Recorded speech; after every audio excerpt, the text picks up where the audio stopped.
Hello, everybody, and welcome to the Geometer's Compass. This is Geoff from Dublin in Ireland with Scott in Victoria, Canada.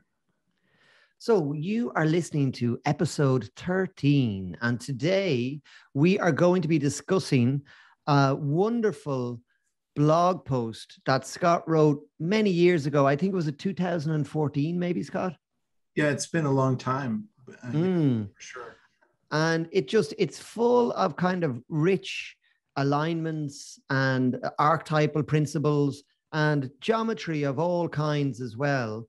And it's to do with a place in France called Cergy. Isn't that right, Scott? Yeah, and so the blog post is called Serpent Wisdom if you're looking at the blog and you want to figure out what we're talking about.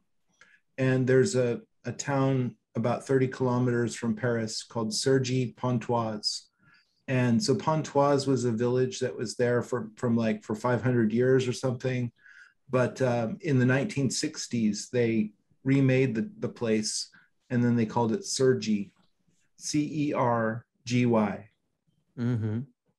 And you know what's funny about that name, Geoff, is that it's a mirror of, if you go backwards on that name, it's Ygrec or Ygrec.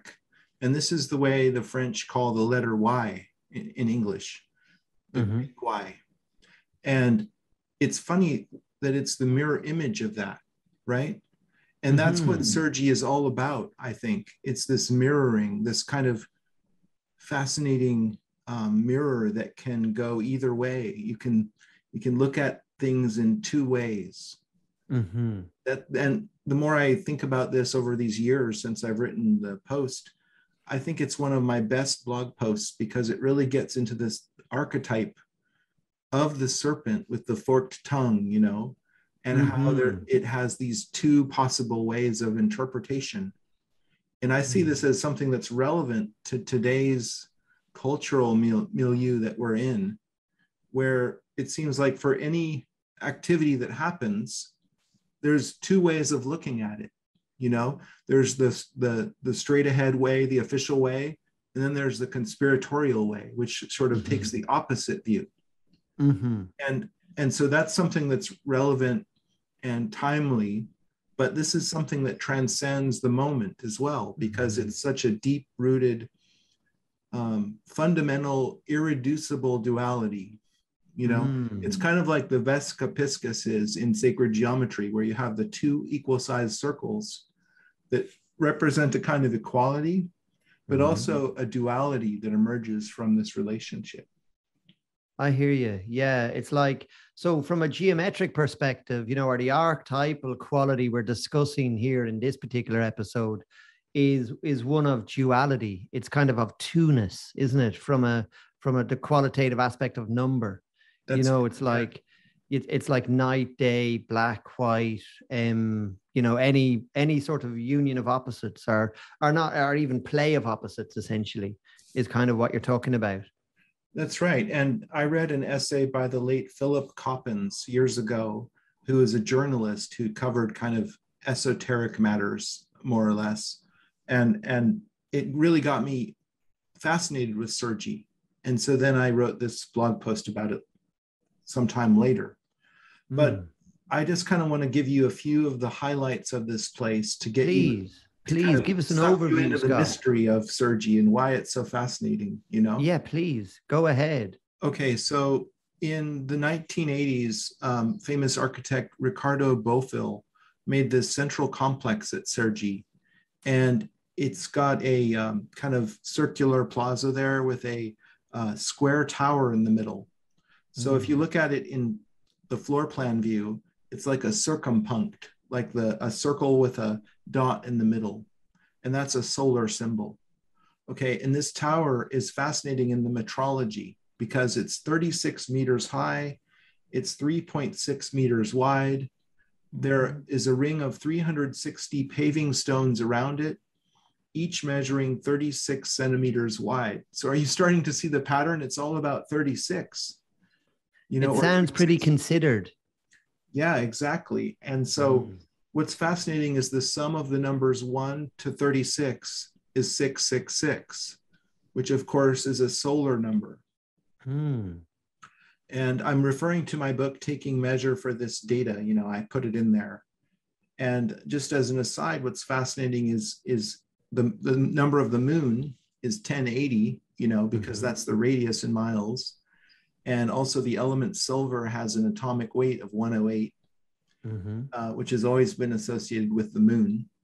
But if you take the ratio of the lunar to the solar number, or 1080 divided by 666, it's equal to the golden ratio, phi, to 99.8%, which is really cool, I think, that you have these kind of esoteric aspects of the sun and the moon, and they encode the golden ratio.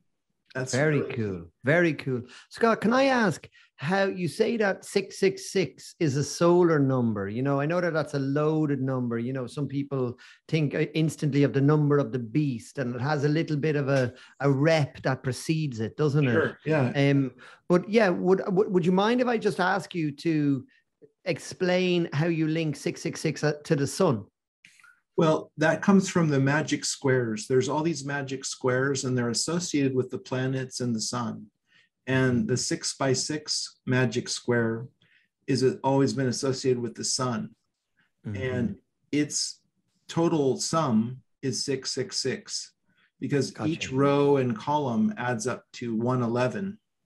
And then you have 6 of those, so it's 666. And so it's kind of, in the esoteric realm, 666 is always associated with the sun. And of course, it's conflated with Lucifer, the light bringer. That's kind of a solar reference too, isn't it? Right? Yeah, absolutely. So we have that going on in Cergy, right in the middle. You can't miss it. It's like the axis around which the major axis and the minor axis converge at this Belvedere Tower. I love it. I love it, Scott. 36, 36, 360, 36, all over the place. Yeah. 3.6, 36 high. I mean, okay, point So taken. the minor axis goes kind of more to the north, and it's kind of terminated by Europe's largest clock, which is a big clock face on the train station. It's like, I forget, it's 30 feet wide or something. It's quite large. And the official brochure for when they built that says, it's funny, it says the clock is 333 times the size of a wristwatch. Of a wristwatch. I saw that. Yeah, like, I why saw would that. they say that? Why, I mean, why wouldn't they say it's like 300 times bigger than a wristwatch? I mean, 333 exactly? What? Or 334 times, 332 maybe. Yeah, so they're using the rep digits there. And it's kind of like you can look at it in two ways. You can say, well, it's a Masonic conspiracy, or you could look at it as well, that's what it happens to be, you know? Yeah. There's nothing to it here, folks. Yeah. Yeah. And the other way, like, then there's the major axis, which runs more towards the south. And it has all these different features. I'm not going to go through all of them, but I remember one of them is a grove of olive trees, and Mitterrand planted an olive tree there from Vinci, Italy, like as a nod to Da Vinci. Oh my goodness. You know, it's very symbolic. These things are like super symbolic. Like, really, you got that from Vinci, right? Yeah. Oh, and then there's this bridge, and then there's this thing called the astronomical island, which the bridge doesn't even go to, but it's just this perfectly circular island in the middle, like near the side of the lake there. Yeah. I was like, why is it called the astronomical island? Is there like a big observatory there with like loads of telescopes and stuff? No, there's nothing there at all. When it was built, it's just dirt, and now it's covered with vegetation. But even on like the official plaque of the city, you know, like the guidepost where of all the different places to visit, it's called the astronomical island.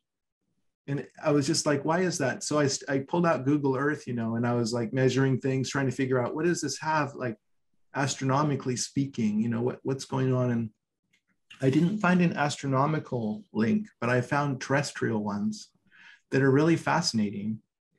So the distance from the center of the astronomical island, Cergy, to the center of Stonehenge is 365,242 meters. Does that number ring a bell? Yeah, it sounds like the days in the year. Yeah. Yeah. Yeah. Yeah. Isn't that cool? Like, It's incredible. why is that so perfect? Yeah. And then next to that island, there's this little pyramid that's a stepped pyramid that sticks out of the lake. It's totally in the lake. And it's kind of the roosting place for these waterfowl, you know, it happens to be. But that happens to go along with this Egyptian creation myth as well, of the atom like rising out of the waters as a pyramid, you know. And it just starts me one, like, look at how symbolic this whole place is. I'm wondering, how far does this go, you know? Yeah. And so then across the lake, like if you follow that major axis, it goes at the other side of the lake, it goes over this little unassuming spiral platform that's made of kind of rough masonry. And it's like spiral there. I'll show a photo. You just spiral, it's like a place you stand, basically. It doesn't really have a purpose. What is that there? Maybe you stand there and look at the lake. Okay. Yeah. And then I found out that the spiral or cochlea is a symbol of French Freemasonry because it resembles the ear, and the ear, the structure of the ear reminds one of the golden ratio. And okay, so maybe we could read into it like that if we want. But then on the side of that, this a French person who read my blog in those days sent me photos. He went to the site and took photos of it. And lo and behold, there's a plaque on the side of this little unassuming spiral platform that has all this metrological information. It says, like, I don't recall, but it says something like there's 3 feet in a yard. There's, you know, it just says some basic things like, of course, we know that. Why are you telling us that? And it says there's 10 million meters in the Earth's meridian circumference from, you know, like from the equator to the North Pole. Yeah, I saw that. I saw those little plaques. It was interesting.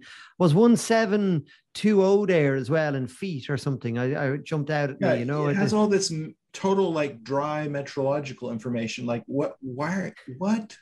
Yeah, like, yeah. But it wasn't a really big like road sign. The government of France says there are 12 inches in a foot.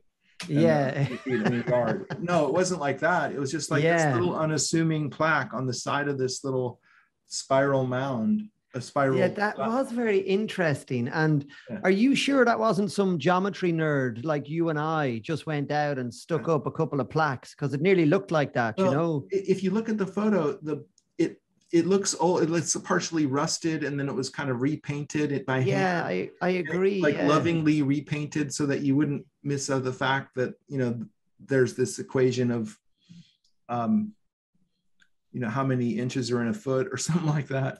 Yeah. And it's like, it makes me think that that's pretty old. And Cergy was made in the 60s. So here it is. Yeah, it says 3 feet or in a foot. 4 yards is 12 feet. Like 4 yards is 12 feet. Okay. And that's a measurement of 3.6576 meters. It seems to be like, are they giving us kind of like the key to the 3.65 meters? Is it? It's like, yeah. And it says 20 PERCHES equals half a furlong, and 1760 yards equals a mile. It's like 1760. That's what I saw. Yeah. Like, okay. Yeah. Why are you telling us this? Yeah. Yeah. You know, and unless there is a metrological connection here. So what I found is then I measured some more, right? And I'm like, okay. I'm just really looking for that, Scott. Am I right in saying so? In this place, it's like a compound almost, and there's these very specific things. Like, so you speak about a tower. There's an island which has a bridge that doesn't even go to the island. There's a spiral platform that the island is on the major axis. It's like the most. I mean, it's like a linear complex, and the island. There's a random pyramid just popping out of the lake as well. Yeah. Just like, so you're kind of like, oh, that's all cool. You know, go back to sleep, America. I think most people that visit there are just like, yeah, whatever, you know. But then you start, that's why it's so appropriate that Cergy is like this mirror choice. It's like there's an exoteric aspect, which is sort of mundane and boring. And then there's this esoteric aspect that's very interesting and full of connections and underlying meaning that's available to you. And, it's very much a secret in plain sight. That's how I was just going to say that this is a pure secret in plain sight. Yeah, because on the exoteric level, it's like, what are you talking about? It's just a town that was built in the 60s and it has some boring stuff in it. And on the other hand, it's like, wait,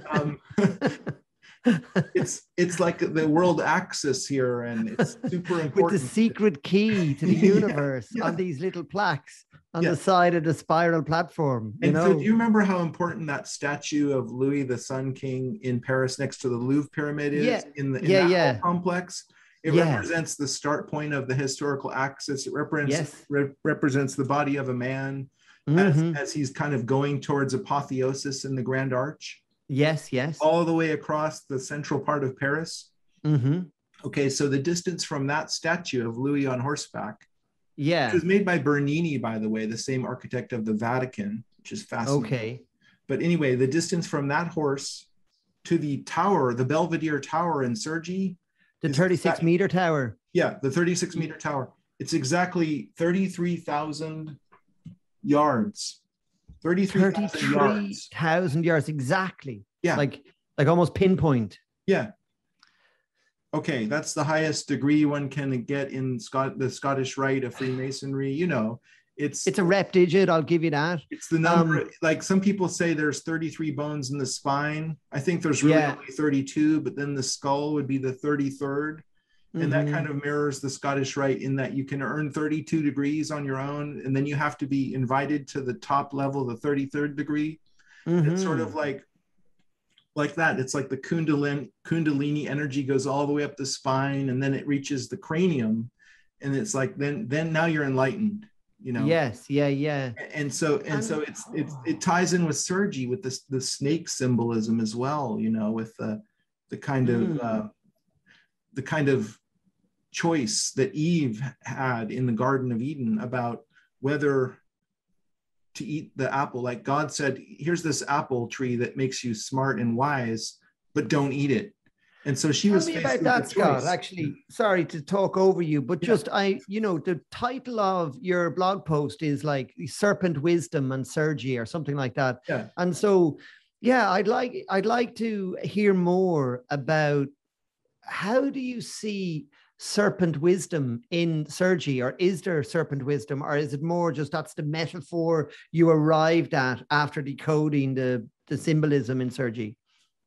Well, I see it, the symbolism in Cergy, and even the name, is all about this kind of choice one has of looking at it in the esoteric or the exoteric.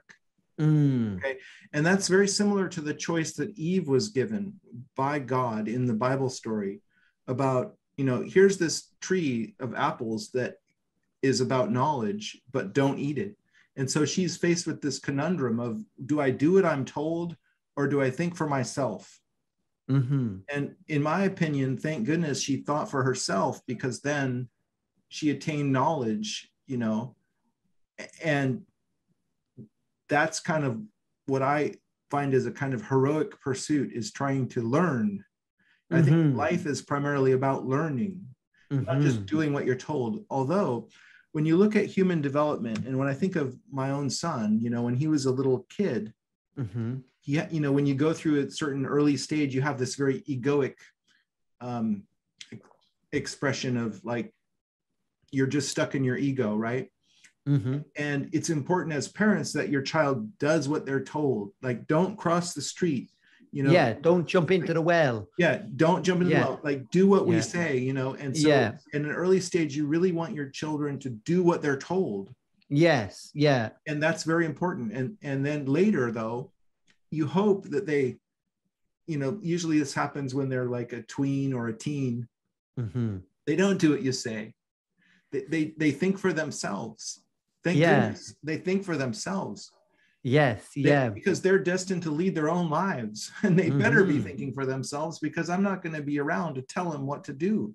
And so this is a natural evolution, right? But it's both choices are there and always available to the individual. Do I do what I'm told, or do I think for myself? And so that in that regard, it's very much this archetype of duality. I hear you. Yeah, beautiful, Scott. Beautiful.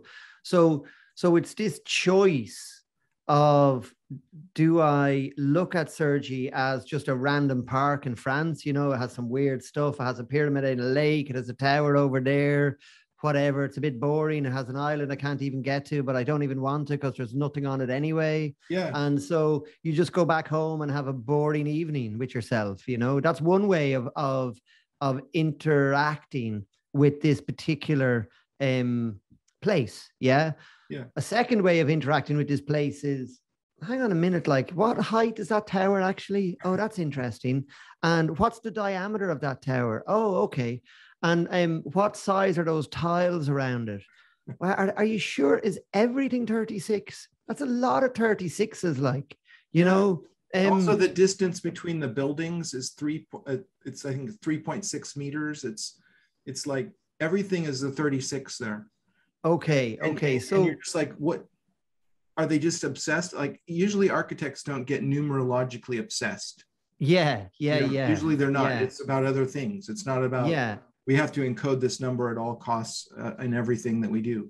It's a bit like blue pill, red pill, which is another analogy of eating the apple in the Garden of Eden or not eating the apple. Yeah. Do you obey God and do what he says, or do you say, I want to know for myself. I want to know, I'm going to eat the apple. By the way, I'm no expert on the Bible story, so I don't want to claim I am. I might be simplifying it there, and I'm sure that goes as deep as infinity. But, let's use the matrix, blue pill, red pill. It's pretty straightforward. The blue pill it's just a boring. It's the same thing, but just updated, I think. Yeah. Yeah. Is it just like a boring town outside of Paris? Or is it like this super rich, encoded, kind of almost like a talisman or something for you to unwrap, like almost like a Christmas present? And in it is these hidden gems that, can help you. What can it help you do? I was going to say, can help you see the world through a different lens, I was going to say, but I don't want to put words in your mouth. The lesson of Cergy is sort of symbolic of all of my secrets in plain sight kind of research and blog and everything about looking at the world through this different lens. And you find all these patterns and all these connections, and it goes into ancient mythology and in metrology and ancient architecture and modern architecture, and it's all right there laid out on the landscape to read. And I think like why do we do that? I think it's more about evolving in your own individual journey, and starting to see patterns. I think that's one of the things humans do is we look for patterns. And this is another thing, Geoff, like, am I just reading all of this into it and it just happened to be random that all these things converged on 36 and there's nothing to it, let's just go home? Or is there something to that? Is there an intentionality to that? And does the architect even know that? Or was it random? And yet I'm reading all of this into it from my own experience, from my own projection. Yeah. See, that's fascinating. I love that conversation, Scott. So it's like, and it's tricky because it's like, I really, really adhere to the idea of psychological projection. We see the world as we are, not how it is, that idea. Yeah. And so love that quote, by the way, Yeah. And the thing is, I really believe in it, to be honest. I really believe in that, and so, and I've heard there's a lovely philosopher called Jules Evans, and he spoke about this thing called patternicity, okay? And how sometimes if we are fixated on a particular pattern, right, we'll see it everywhere. And it's kind of linked to confirmation bias, okay? Yeah. And so I'm fascinated with, you know, the golden ratio, for example. I do see it everywhere, and it is everywhere, you know. So how much of that is me projecting that through Geoff's lens of loving the golden ratio, and how much of it is actually truth? And it just happens to be a sort of a truth of existence that the golden ratio does ripple through reality. And it's a difficult dance actually between those two things. But here's the thing I love about your work, Scott, is you see, there's probably a bit of both going on. There's probably a bit of both going on, that like we are obsessed with this beautiful canon of number that kind of binds reality together in a very pleasing way. It's a gorgeous hobby. And we do see it in the world, you know. But then when you begin to unpack the detail, it becomes more and more compelling, actually, you know. So like, just for example, you just saw there was 33,000 meters, was it? 33,000 meters. No, it's from 33,000 yards from 33,000 yards Tower to the statue of Louis on horseback next to the okay. Right. And so then it was like 33. And then you go, okay, so where is there 33? Okay, there's the spine and there's the 33 things in masonry or whatever. Okay, cool. That could be a bit of projection, right? But then you also mentioned the watch, okay? And there seems to be another axis that goes to the train station in Cergy, right? Mm-hmm. And you saw in a brochure there that it's like, oh, this is just a big clock. Like, it's no big deal. It's what fitted on the train station. We wanted to have a clock so everybody would see the time. It just happens to be 333 times the size of an average wristwatch, you know? So like, at what point do you go, okay, like, hold on a minute. Like, okay, like, I'm willing to accept I'm projecting a lot of this. I'm willing to accept I'm maybe like reaching and picking out like things that I'm looking to confirm my own biases on. But then, like, this is what I really love about your work is you bring so many examples that you end up going, there's no way that's coincidence. There's actually no way, you know? Yeah, and like, so, sometimes, like in the case of Cergy, there's just too many hits. Yeah, too many hits. Where you just like, okay, there's definitely intentionality here. Yeah. But where that resides is another question. And like Philip Coppens thought it was Mitterrand somehow. He was involved in some kind of conspiracy to plan all this stuff, was his take. Okay. If I remember right, that's his take on it. I don't know if that's the case or not. And I think that the Freemasonry might be involved in this in a sense because of the spiral platform and that little plaque with metrology on it. It's kind of like, what, that you just don't see that, you know? Like, yeah. And so then start thinking, well, and then what's the harm in that? What's the harm in encoding all these cool things? Like, and it's even like so under the radar that nobody even knows about it. I know. Like that's pretty amazing. Like, it's kind of like the Gothic cathedrals. Like, we don't even know the architects' names because they were just known as the masters of the compasses. Mm-hmm. And they didn't have an ego about it. They just did it for their life's work. Yeah, it's almost like manifesting truth or something, you know, like pure geometric truths, which are beautiful, by the way, you know. Can I ask you another thing about this particular blog post, Scott? Was there the theme of time in it? I'm just thinking about the clock and the wristwatch. Did time run through Cergy? Or am I'm just wondering the significance of the clock. Was it linked to time? I was thinking, you mentioned something about the solar, the calendar, and then you mentioned something about the lunar calendar or something like that. And I was just wondering, that clock at the train station, it's very pronounced, put it that way. I don't think I've seen a clock that big ever. It is actually 10 meters in diameter. So about, 33 feet, you know. Anyway, I talk about how the 6 represents Osiris. Osiris is the oldest root of the tree of Osiris, Cronus, Saturn, Chronos, and most recently Father Time. And Father so, Time. like, I'm getting into the mythology of time and these figures. It goes all the way back to Osiris, basically. So how did you, sorry, I lost you there. Would you just explain to me that again? So how did Chronos show up in Cergy, or how did you link Chronos to Cergy? Because that's interesting to me. Father Time, is the old guy with the scythe, Yeah. and then that's actually representing Chronos, the god of time, right? That makes sense. And Yeah. then Saturn is actually another version of time, of that god, Mm-hmm. And then Cronus, which is spelled differently than Chronos. So Yeah. Cronus is an earlier version of Saturn, and then Osiris is even maybe the earliest kind of lord of time. Okay. It's fascinating how there's this archetype has a place in the human psyche, and we give it different names at different times in history, But like currently, I think we might call it Father Time. Okay. But how often do you think of that? Not too often. We're in a very secular world. We don't think of gods too often, but it's kind of like, I don't know, a breadcrumb that you can trace back through history and see that there was this kind of,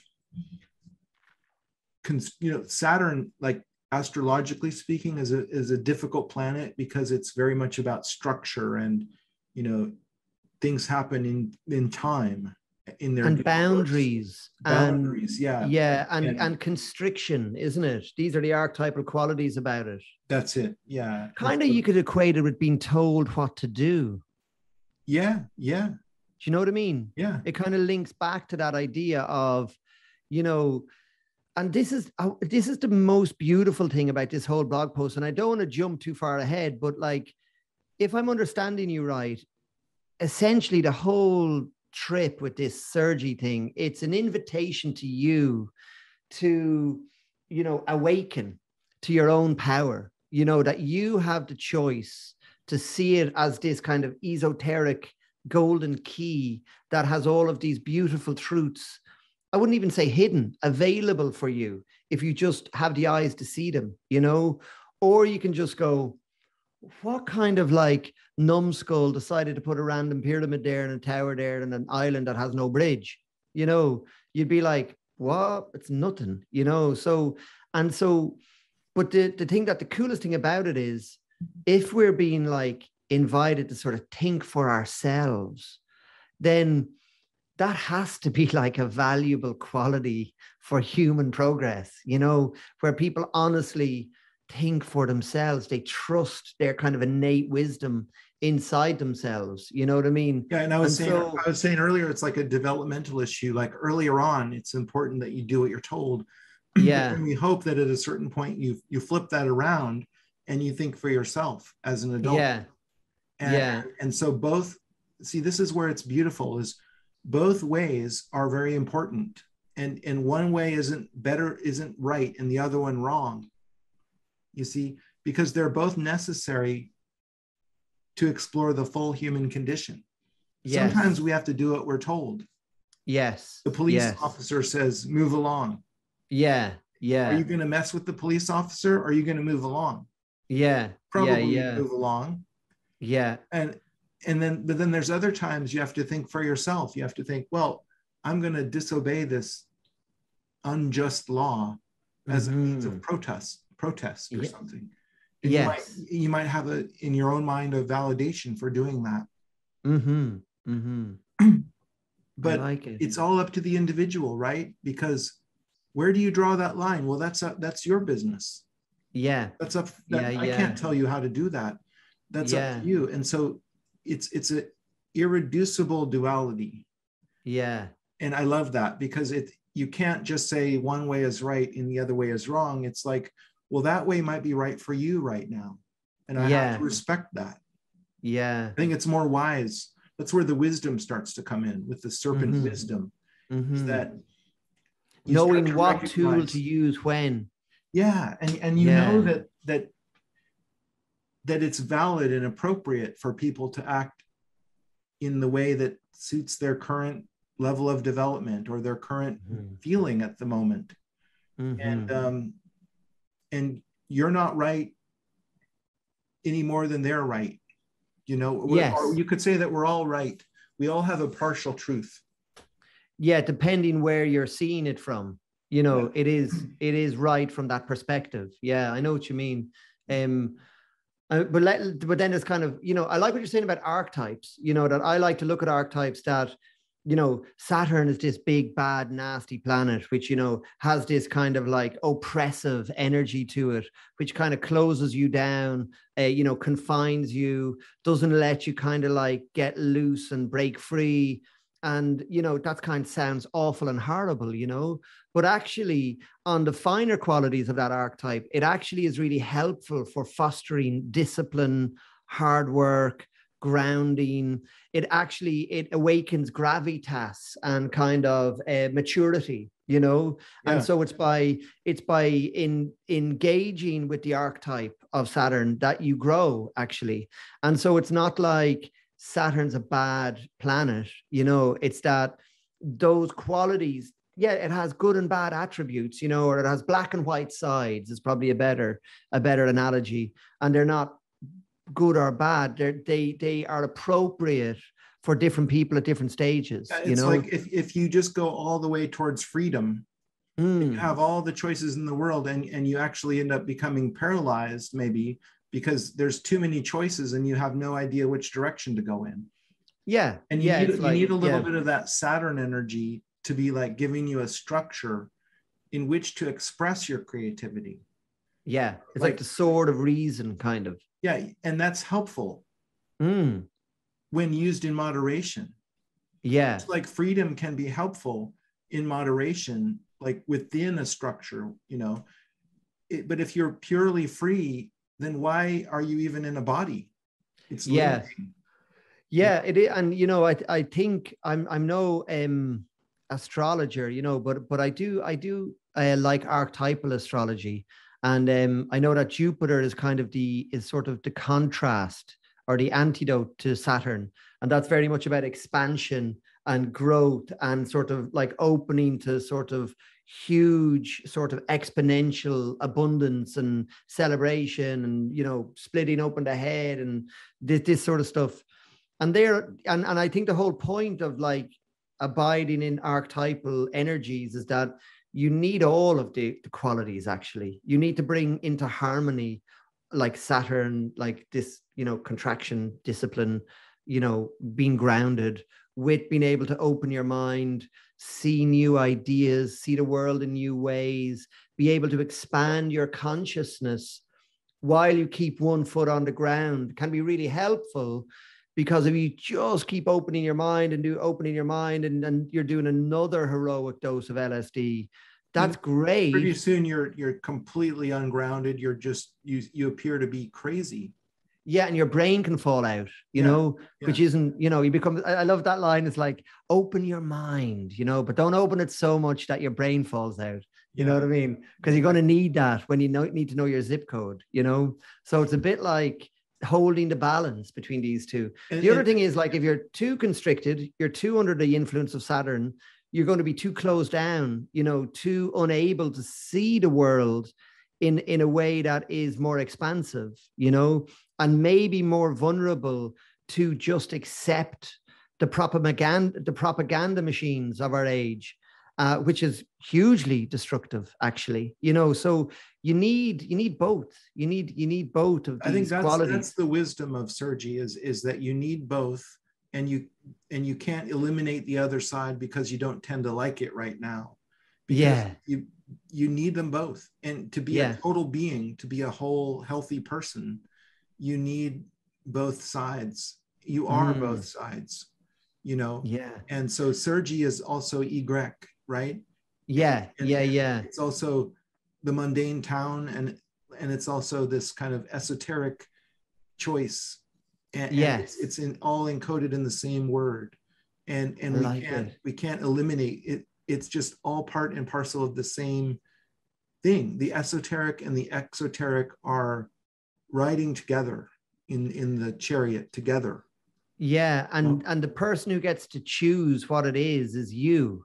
That's kind of the ultimate invitation, isn't it? Yeah, it's like is it a particle or a wave? Well, consciousness decides that. You know, if you choose to observe that, then it's a particle.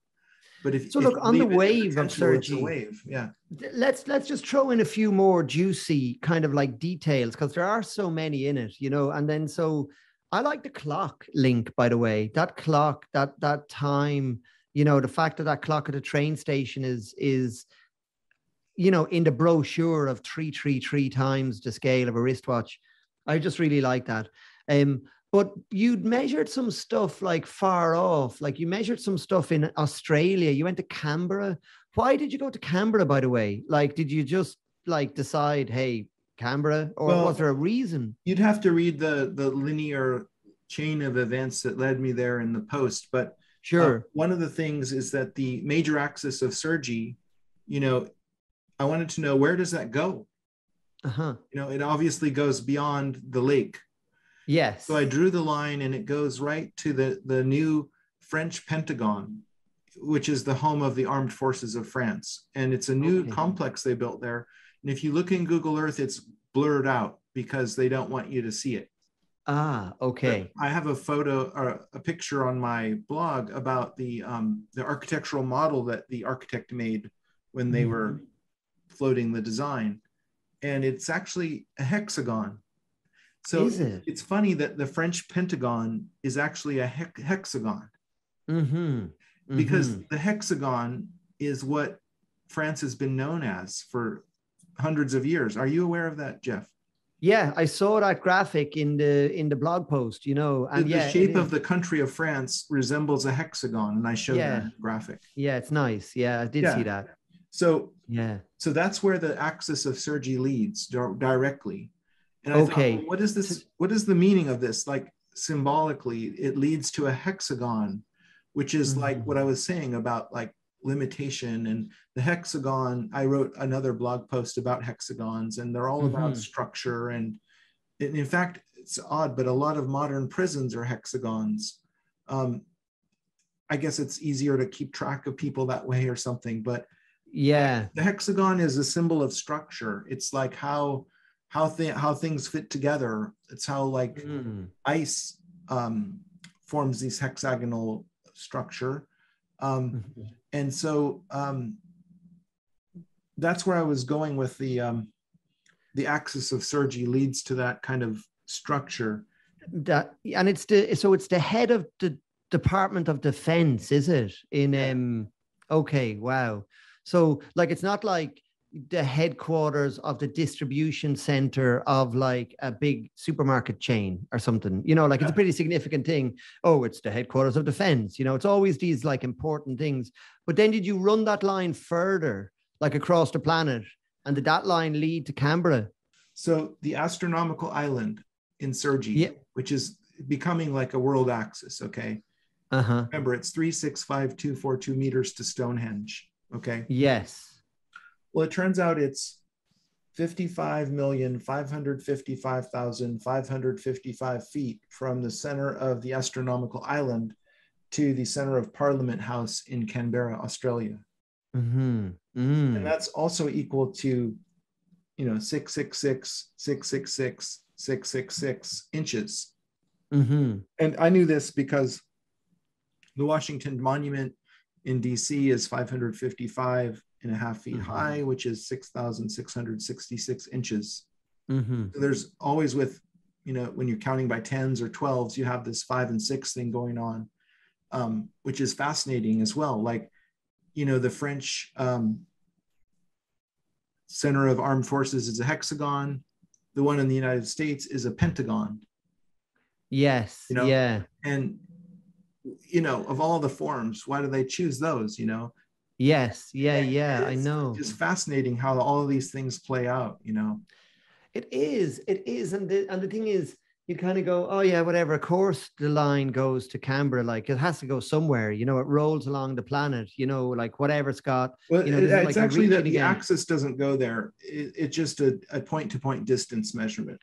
Okay. And I guess I was just inspired to measure that one because, you know, in Australia, there's this hexagon called the City Hill hexagon. And I think I was thinking of hexagons with the shape of France. Yes. And Yeah. I was just thinking, well, does that relate to Australia? And so Yeah. then it's my projection, right? Because I'm thinking of hexagons, and I go to this place I know is a hexagon. So I'm Yes. Yeah. projecting Yeah. that on there, and then lo and behold, I discover some amazing measurement Yeah. that's there. But how much of that is my own creative work? Yeah. How much of that is just the facts? Yes. Yeah. Yeah. I mean, Yeah. it's something you can verify, you can measure it, and you can feel what I felt Yeah. in the moment.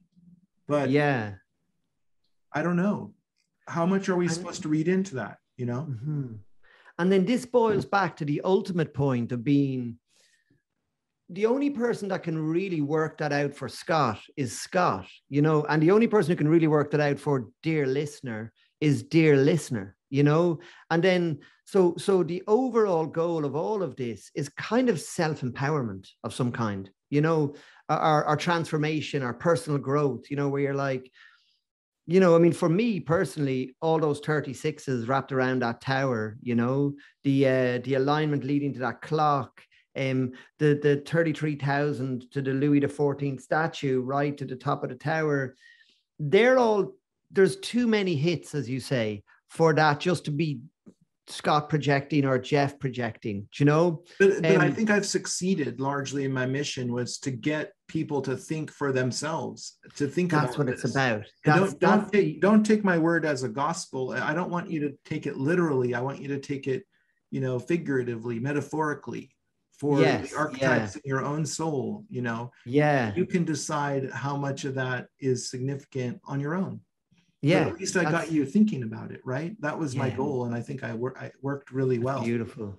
Yeah. And you know what? Isn't that the sort of the overarching goal of everything we're doing, Scott? I know we talk a lot about great mandalas and great yantras, and it's incredible stuff, this geometry stuff. I adore it, but it's kind of secondary to the actual, fact that it does, it invites you to a place of power inside yourself where you can connect with that part of you that encourages you to think for yourself, to begin to see the world how it's right for you from where you're interacting with it, and trusting yourself in that mission, if you like. I mean, that's kind of, I know we feel the same way about that, but it's essentially like I'd say that's our kind of, if we do have a kind of an overall objective to our offer, it really hinges around that, doesn't it? From blog posts to workshops to,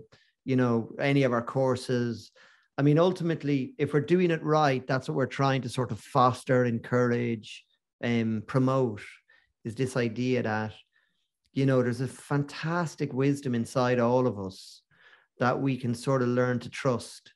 And if you just go with it, you begin to see the world reveals things to you, which and I have to say it's really engaging and interesting and fun when you start to see the world in these ways. And it's way more nourishing. It gives you energy. And I think, but me too. It's always a choice. So choice. Sometimes it's appropriate just to, there's nothing there. I've got to go to work. See you later. Yeah. Totally. And sometimes it's good to get your head blown wide open, but look, it's a beautiful blog post. I highly recommend listeners read it if they haven't got to. I think that probably brings us to a nice natural conclusion. Scott, is there anything else you wanted to make reference to? Oh, there is one little tidbit I'm going to leave you with. Please.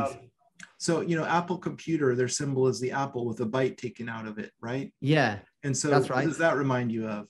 Like Eve's choice, doesn't it? Yes. And yes, it's fascinating. In this blog post, I show the actual newspaper ad that was in 1976 for the first Apple computer, and the price was $666.66. Yeah, I saw that ad. Yeah. And so I watched a documentary once with Wozniak, and he was saying he chose 666, but then Jobs added the 66 cents on the end. And then I start to wonder, like, did these two Steves in a garage in Silicon Valley like make a deal with Lucifer, like to go from nothing to the most valuable company in the world by market capitalization at the end of their lifetimes. Yeah. It's Yeah. like, Yeah. wow, that's incredible, you know? Yeah. Yeah. Yeah. Like, or did they just feel empowered and create something that is with us today that continues on into the future based on their own, following their own inner wisdom all the way along. You know, Yes. you can look at it two ways. You can see, oh, it's the work of the devil, we denounce them, or gosh, Steve Jobs was so impressive, you know. Yeah. And He a trusted hero. himself and he changed the world So for the it's up to better. you to decide like how you want to fall on that, like a fundamentalist kind of interpretation or a more of an enlightened one. It's all up to you and how you project onto the world. It's your choice. Yeah. It's your choice. Yeah. Blue pill, red pill, all the way. Well, listen, that is a wonderful chat, Scott, as always. You know, thank you so much. It's great fun picking these blogs out, I have to say. You know, they really turn the cogs, you know, of the mind. And I'm really enjoying these discussions. I hope our listeners are too. I guess if you've listened all the way through, you've enjoyed it. We will be back soon with another podcast. Thank you so much for listening.